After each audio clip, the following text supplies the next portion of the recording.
ពេលនឹកដល់សង្សារចាស់ចង់យំគ្រាមួយដែលមានរូបមុំនៅក្បែរទុកអូនជាស្រីលេងសើមិនថែបណ្ដោយឲ្យអូនដកស្នេហ៍ចេញពីបងតាមចិត្តវេលាចេះតែកន្លងផុតទៅបងបានបែកគ្នាពីពើរៀងខ្លួនបងក៏ទៅមានអ្នកថ្មីមុនស្ងួនចៃដន្យថ្ងៃនឹងជួបអូនរៀបរាប់ទាំងទឹកភ្នែកអូនថាប៉ុន្មានឆ្នាំនេះអូននៅតែចាំបងទួងបងខំប៉ុនដងក៏អូននៅស្នេហ៍រៀមរាអូនថាប៉ុន្មានឆ្នាំនេះអូនមិនមានអ្នកណានាងក្បែរអូនមានតែភាពអាកាកុំដោជីវ៉ាចាំបង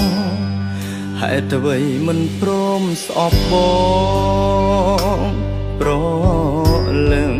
ហេតុអ្វីអូនស្រក់ទឹកភ្នែកយ៉ាងនឹងបើមិនបានជួបមាសមេពេលនឹងបងរឹតតែនៅមិនដឹងថាអូននៅតែស្មោះ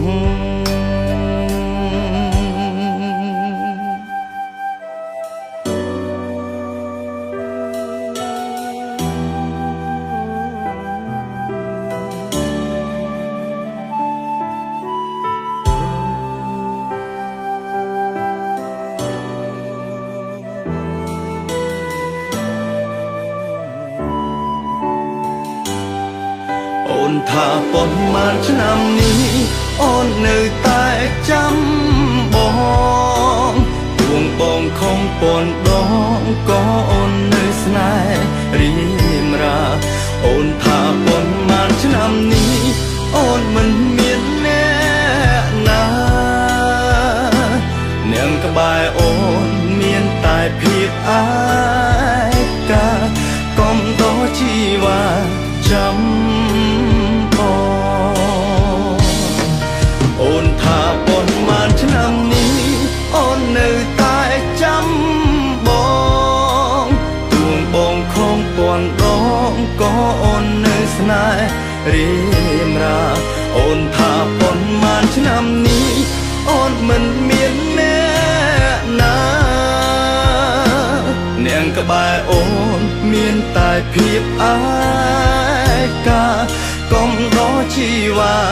ចាំ